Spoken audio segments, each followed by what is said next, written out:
Hi everyone, today I just want to talk about a subject that I kind of get a lot of comments on, and that's kind of when can I move on from alcohol? When will an alcohol become part of the past? When will it be or feel like a hobby that I used to do and I no longer do? But I think it's quite important just to talk about those early stages first, and I think we've all been there when we've been trying to quit, and loads of people fail in this stage. And the first part of not drinking alcohol is the first, I would say, 3 months, maybe up to 6 months, where alcohol's still a thing, it's still a habit. You still have the cravings. You're still maybe hanging around with people that you used to drink with. You're still maybe going into the pub because it's part of your old life and just having alcohol 0-0.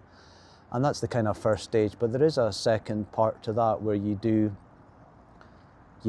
forget about alcohol essentially, and like I say, it does become a hobby that you used to do, and it just becomes business as usual now. And I mean, a good comparison I think for many people is the amount of people that have quit smoking in the past. And I used to kind of be a bit of a more of a party smoker, but I was kind of on and off. A lot of people in the office smoked, and they would come back from Spain with loads of cigarettes, and you kind of wanted to be part of the crew, so you would you'd kind of go out and have a few cigarettes with them.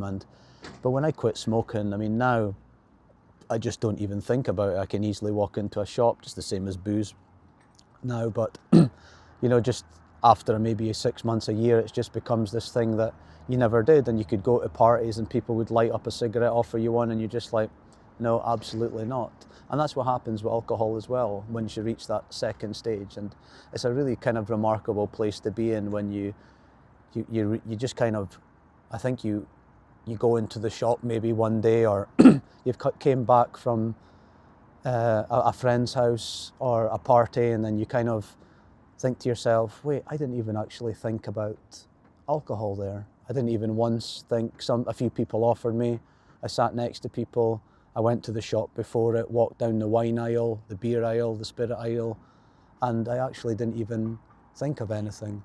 And I think it's just going back there to the first stage. I think you just need to get through that stage, put in all the practices that I've mentioned in other videos, and just try and get to that second stage. And the second stage, I think, as I mentioned, you'll realise just kind of at one stage where you'll look at the past week or the past month and just think, wow, I've changed. And that second stage is just remarkable. That's when you have new hobbies. You might have lost a few old pub friends, but you're not too concerned because you've realised that they won't do anything you want to do. You might want to go, excuse me, for a coffee. You might want to go for a walk, or go to a match or something, or go for a drive somewhere, and the only thing they want to do is go to the pub. So you kind of drift away, and by that point as well, you've stopped counting. You no longer look at your app, you no longer look at your calendar, and it's absolutely brilliant.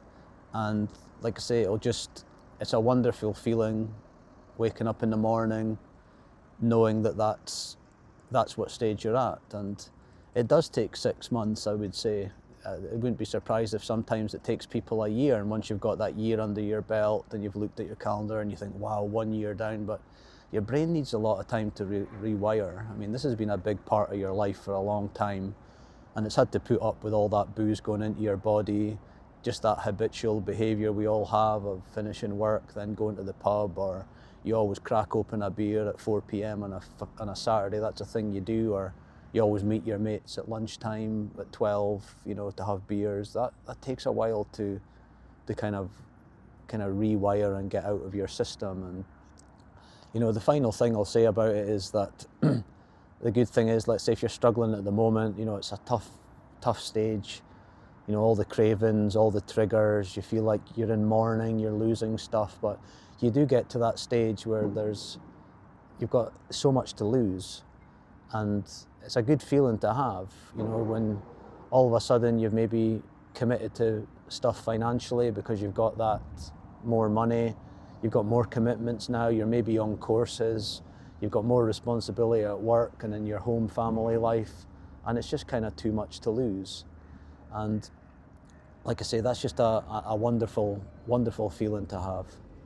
But anyway, hopefully this you enjoyed this video. I'm releasing daily videos at the moment, and yeah, just just another reminder that, you know, one day you'll forget it. One day it won't be like you're feeling today.